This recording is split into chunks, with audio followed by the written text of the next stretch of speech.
Hello everyone, I'm Donna Presley and I want to welcome you to my YouTube channel. Today I'm going to be answering questions. You ask the questions, I'll give the answers. So shall we get started on this, okay?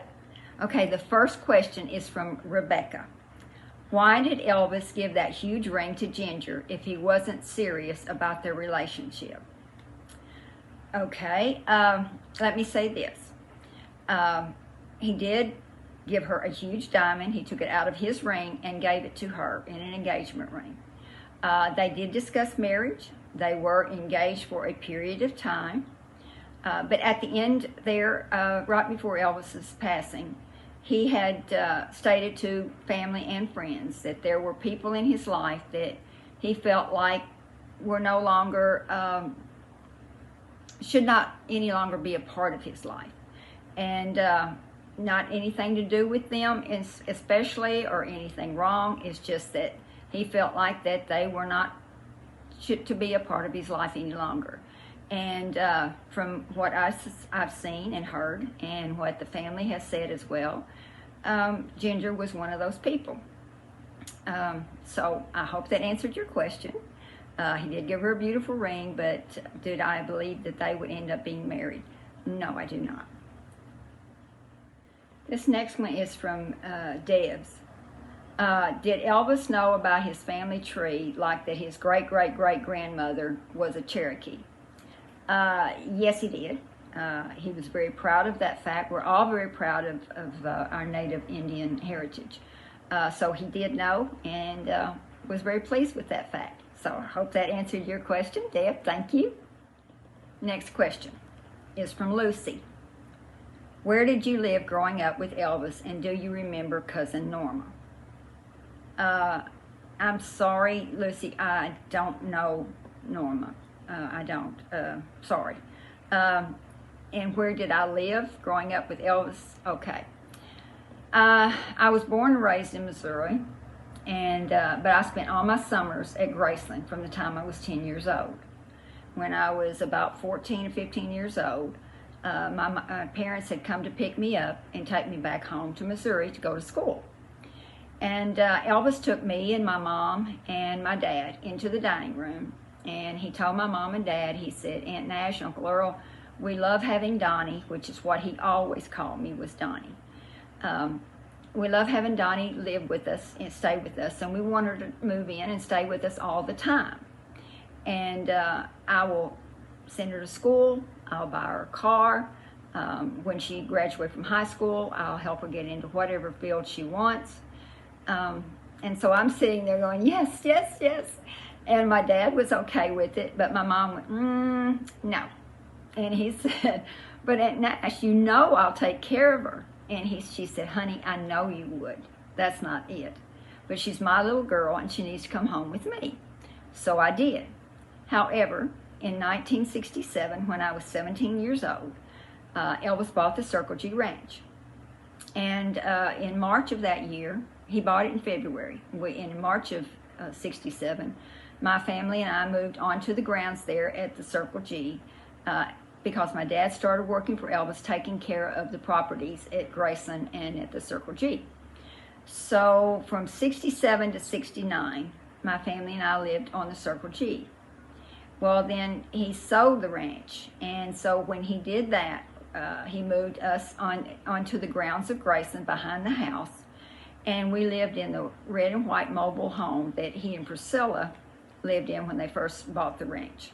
It was kind of a honeymoon thing for them, and he loved it. He said, you know, what a great idea, a house on wheels.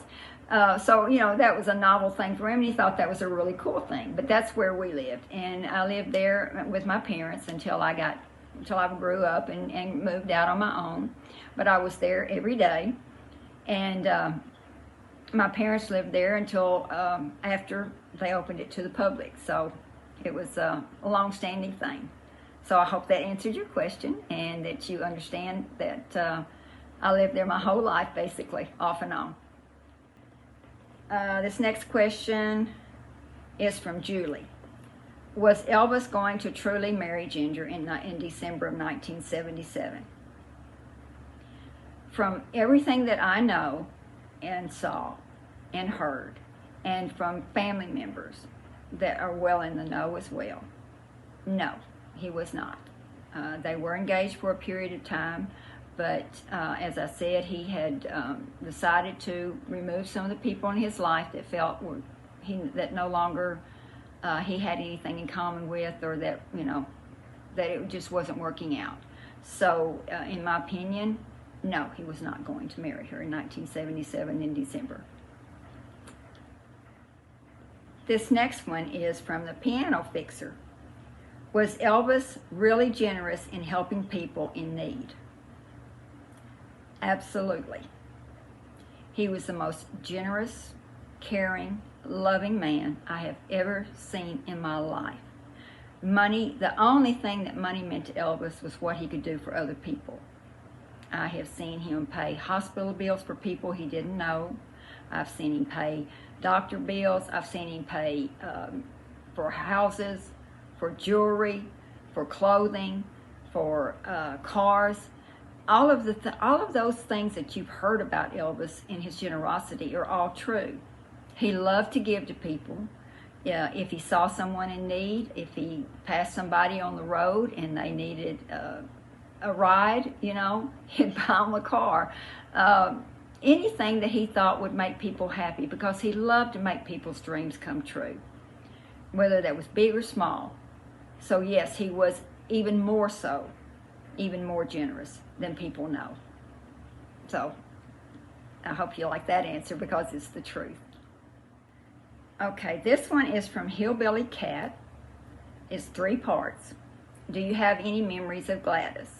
Like I said before, the only memory that I have of Aunt Gladys was at Christmas time, and them gathering snowballs and putting them in the freezer, and the presents and being stacked halfway to the ceiling. So that's my only vivid memory that I have of her. And I was very young, so I was only 8 years old when she passed away.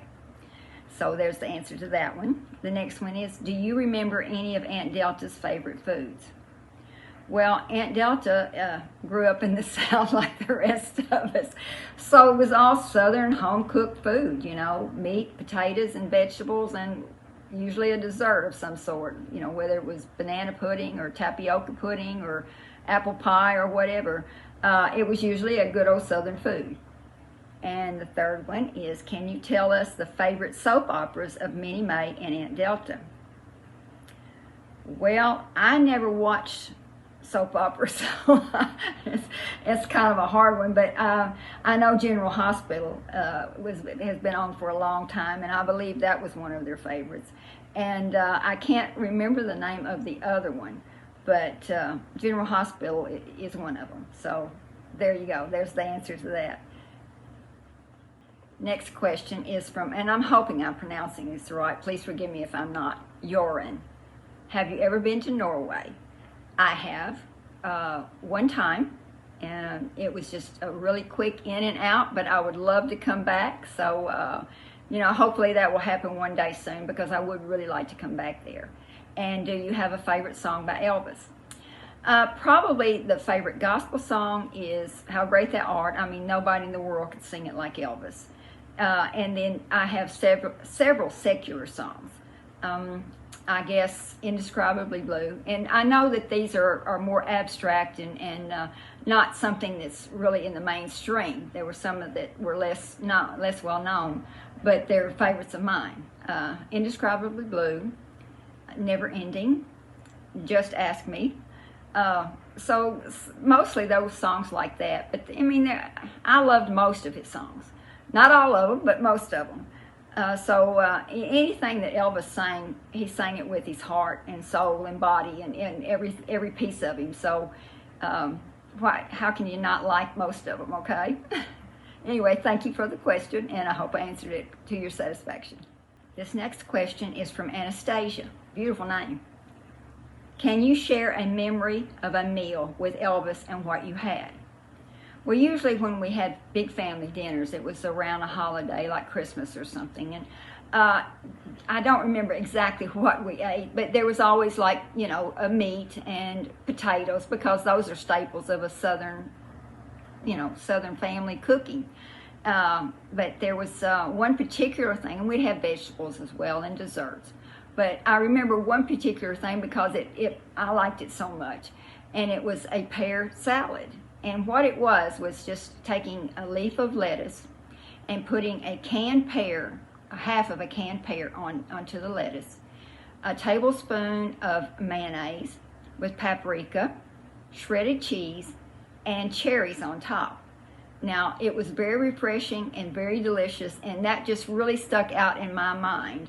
But it was like just regular home-cooked Southern meals. So I hope that helped you, and I hope you liked the idea that I gave you.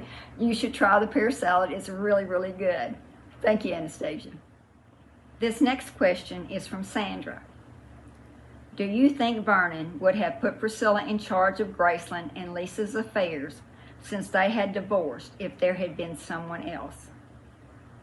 Well, Sandra, you're in luck. I actually spoke to Uncle Vernon about this because I worked with him at the office there. And he said that he felt that Priscilla would be the best choice at the time because of the fact that she was Lisa's mother, and that she would take care of Lisa and see that she received everything she was supposed to receive. So that's the answer to the question, and I can tell you from the horse's mouth that that's what he said, because she was Lisa's mother. So, thank you. Next question is from Bobby. What's your favorite movie of Elvis's? Well, Bobby, I think probably I really liked King Creole because it really showed the meat of him being able to act, which was something he really wanted to do. He wanted to be a serious actor. So I really liked that one. But I also loved G.I. Blues and Blue Hawaii because they were just beautiful, fun-filled, movies that really showed his lighter side, and it was just fun, and it was romantic, and there's nothing wrong with that. So that I would say that those three movies were my favorites. So I hope that answered your question on that, Bobby. Thank you. Okay, last question for the day, and this comes from Wendy. Do you still see Priscilla?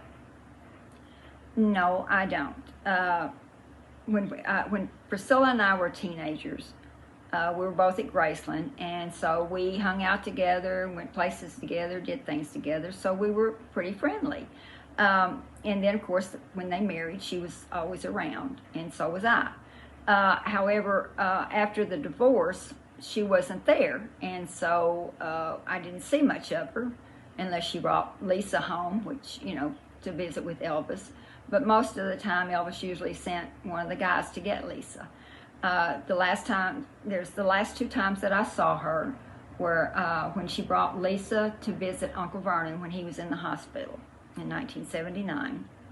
I saw her there at Graceland. And then about 2 or 3 years ago, she and I both happened to be at the guest house in the same room at the same time. So we said hello, and that was the extent of it. So no, I have no relationship with Priscilla at all anymore. So, all right, thank you so much for your questions. You ask the questions, I'll give the answers. Thank you so much for joining me tonight. See you soon.